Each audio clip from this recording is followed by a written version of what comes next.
So, Kenny Omega, the AEW World Champion, has finally opened up about that botched finish at AEW Revolution this past Sunday. Kenny Omega has issued a statement on the dud explosion at Revolution. Now, AEW World Champion Kenny Omega says the dud explosion at the end of Revolution, the pay-per-view on Sunday, was, quote, really deflating because of how much work was done ahead of the time. Now, the lackluster dud explosion at the end of the exploding barbed wire death match between Omega and Jon Moxley, of course, has been a trending topic and been what pretty much everyone has been talking about the last week or so, and social media is still talking about it to this day, with fans and wrestlers both ridiculing and sympathizing with the promotion for what happened, or what of course didn't happen, at the climax of that match and pay-per-view on Sunday. Now, Omega has since issued a statement to who else but the Wrestling Observer newsletter and talked about how they prepared for, quote, something so much different to go down. He said, quote, and this is really interesting, he said, quote, yeah, it was really deflating to do so much preparation, test the explosions, have them be impressive in the rehearsal, and then have it be something so much different than was what was promised. It made me appreciate everyone who worked hard and did their part even more though, but like you said, we really wanted to have a good one, and we added real barbed wire to help the feeling of danger, so we really risked a lot. Again, I love the match, glad we did it, sucks about the finale, end quote. Now, Kenny Omega, there's been lots of reports about his feelings about what actually happened on Sunday. Omega was said to be furious backstage on Sunday night about the dud finish, and I think the fans were both in attendance and watching at home too. This week's AEW Dynamite featured a segment with Jon Moxley and Eddie Kingston. They attempted to explain what happened. We'll touch on that in a second because I know it's been nearly a week now that's passed when it's talking about actually what happened on Sunday when it comes to that finale. I mean, you can go watch it on the watch along. I was so confused. I was so confused at the time. Bear in mind that over here in the UK, when this was going on, it was like 4:30 in the morning. So it was a ridiculous time of the morning. And I was watching it and I couldn't properly hear through my headphones at the time. So, Eddie Kingston comes in, he covers Jon Moxley, and we're waiting for something big to happen. It's and then I couldn't really hear. So all of these sparklers went off and I went, oh, it's fine. It's fine. I guess that's the thing, is that he's fine.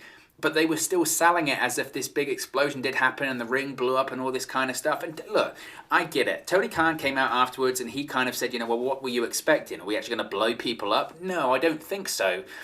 But it just looked ridiculous. I mean, it looked so ridiculous and so bad that, I mean, talk about taking you out of the moment. It was laughable, is what it was. It was laughable. It's one of those things that will be shared, and I'm sure has been shared on social media for people that aren't pro wrestling fans as a reason to see that meme that says, oh, you think pro wrestling is real? And then you see something ridiculous, right? And you see that and you go, oh, come on. It was so bad. It was so bad. Now, as I mentioned, Eddie Kingston has tried to do a storyline explanation. He did this on Dynamite this week and explained why he still sold the effects of this explosive ring, even though he didn't even get touched by any of the explosions or pyro that went off. He said, quote, it's a little embarrassing, but I'm me. When I went to the ring and covered my friend, thinking there'd be explosions and fireworks, I caught a flashback to the last time I had that level of anxiety, the last time I had that kind of panic, when I couldn't breathe. That's when I was sitting in a jail cell getting ready for court, and I had the guards telling me, we're going to take you to Rikers, boy, we're going to take you to Sing Sing, boy, and everything went black. Kingston then went on to refer to Omega as a joker, implying that Omega had pranked them. Moxley, for his part, though, during this segment, he disagreed. He said, quote, I don't think he was joking, he was trying to blow me up. Kingston said, I don't think he's that nuts, it's 2021. Now, the two rivals turned friends, then speculated on who built the dud of a bomb. Moxley said, I don't know who paid for that bomb. Kingston also said, or he said he barely had enough time to mention Tony Khan's name before Kingston gave an answer saying, Impact did, you know that they did, Impact paid for the bomb. Yeah, that makes perfect sense. So they used it as a way to shoot, I guess, Impact, all that kind of stuff. But continuing to steer the skid, Moxley and Kingston mercilessly mocked the failed explosive. It all set up for Moxley to deliver one final punchline. He said, quote, I was in an exploded barbed wire death match live on pay-per-view and all I got was this lousy t-shirt, Moxley exclaimed before showing off the special t-shirt made for Moxley and Omega match. Now, Kingston and Moxley acknowledged again how disappointing the explosion was. They noted that their issues with Don Callis, Kenny Omega and the Good Brothers are far from over before turning it into a typical pro wrestling promo. So I wanted to touch on the explanation because we haven't actually spoken about that in depth here on the channel in terms of the explanation. I know that immediately after Revolution on Sunday, Tony Khan in his post-event pressers was saying, well, Kenny Omega, he can't build an exploding ring and all that kind of stuff, because going into it, that was That was the whole point, is that Kenny Omega had designed this match, and he designed the apparatus that was going to explode and all that kind of stuff. And the storyline explanation was that Kenny Omega is just terrible at building and all that kind of stuff. The answer is yes, it was a botch. It was a massive botch. The way that Kenny Omega has spoken to the Wrestling Observer newsletter there has basically told the truth, that they were going to have some big explosion. I don't know what that would have been. But they were going to have some big explosion, and Jon Moxley and Eddie Kingston would have had to. They wouldn't even really have had to sell it, because they would have, it would have been so realistic. But it didn't look good. It didn't look good, and this is the thing when it comes to AEW. You can say what you want about WWE and the bad things and the bad stories and all that kind of stuff that they do. Lord knows I do. But when it comes to special effects and stunts, WWE has a proven track record of being very good at it. I mean, this is the same company that makes the ring collapse, Inferno matches, jumping off sows, all that kind of stuff. They have done some crazy stuff throughout their time, and they do it pretty damn good. I mean, obviously not all the time, it doesn't look great, but most of the time it looks pretty good. And this was AEW, when you think about it, this is one of AEW's first real big, like Hollywood sort of stunts that they tried to do, and it failed spectacularly. I mean, it failed spectacularly, and it was bad. It was just bad. And I kind of wish, when it comes to Eddie Kingston on Sunday, I wish that someone quickly, when the referees came in the ring, said, you know what, it was terrible, don't sell it. Get up and look around and look under the ring, kick the ring and say, oh, what happened with that? And what was going on with this? And laugh, or get on the mic straight away and be like, is that all you've got? Kenny Omega, you suck at building rings, or doing all that kind of stuff. It just, not only was the lack of explosion at the end bad, but it was kind of the selling it that made it worse. If they'd have called an audible and done something different, then maybe they would have got away with it, maybe. But it was just a perfect storm for everything looking really, really bad. And I appreciate that Kenny Omega's come out now and said, look, it wasn't this bad storyline where it was going to be revealed that I built a dodgy bomb in the ring and all that kind of stuff. No, we did have something really fun and good planned, and really, with great suspense planned and all that kind of stuff, but it didn't work. It went wrong for whatever reason, and I am upset by it. And I appreciate Kenny Omega for saying that, because when it comes to Jon Moxley as well, and I think about Jon Moxley, he was on, ironically, the Wrestling Observer live radio show, and he spoke about his frustrations in WWE being involved in these hardcore style matches, and knowing that he couldn't do what he had promised the audience to do. He would say that he was going to do crazy stuff and beat this guy from pillar to post, and say the Ambrose Asylum matches, or all of these kind of hardcore no-holds-barred matches, but he knew in reality he wasn't able to do this barbed wire stuff and thumbtacks and all of this crazy stuff and bleed all over the place. He knew he wasn't able to do that because WWE doesn't do that anymore, and he hated on over-promising stuff that he wasn't able to deliver. And the irony being is that they overpromised something at AEW for Revolution on Sunday with this exploding barbed wire death match. They promised this ring exploding, and they failed to deliver, and it didn't look good. It didn't look good. And I think for AEW as well, is there is a portion of people, of pro wrestling fans on social media, that don't like AEW. They don't like their style, or they're staunch WWE fans, and WWE is their team and their tribe, and for whatever reason they will just poo-poo on everything that AEW does. I still don't know why people can't like two promotions at the same time, or like a product and then criticize it if they don't like something they see, but also like some parts of the other program. Don't get me started on that.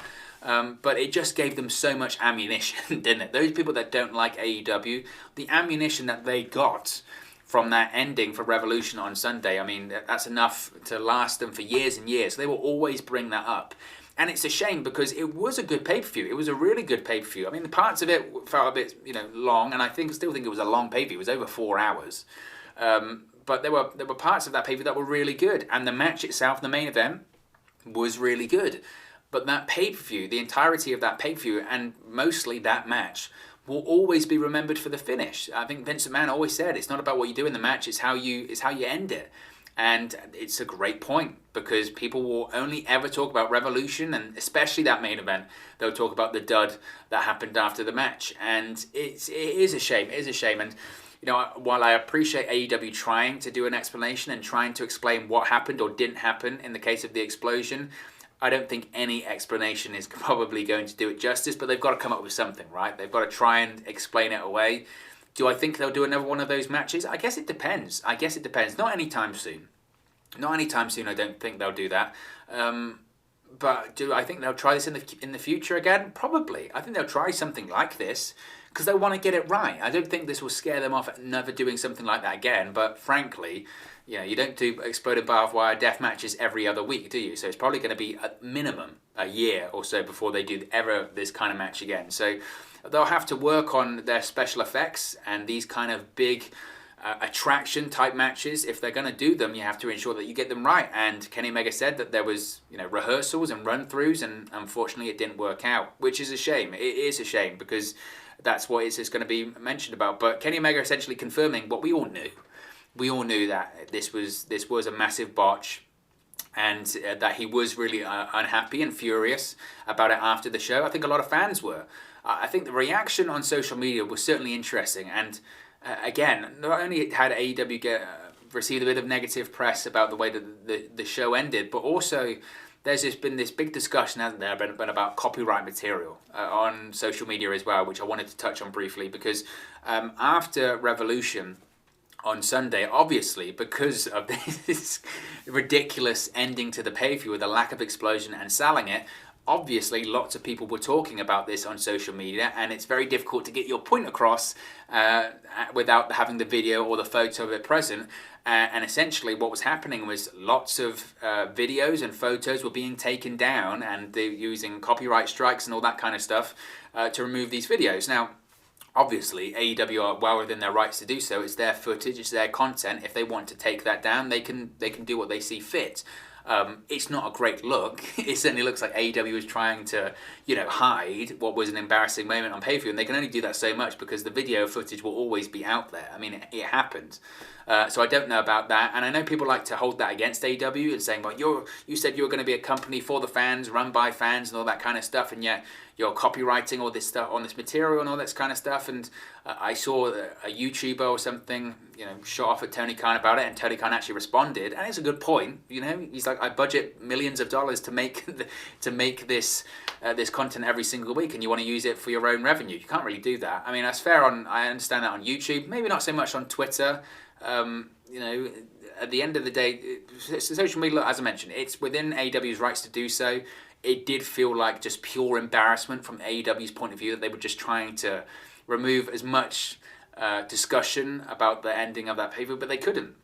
It's damage control. It's the same way that it's like Eddie Kingston's explanation about it on Dynamite. It's damage control.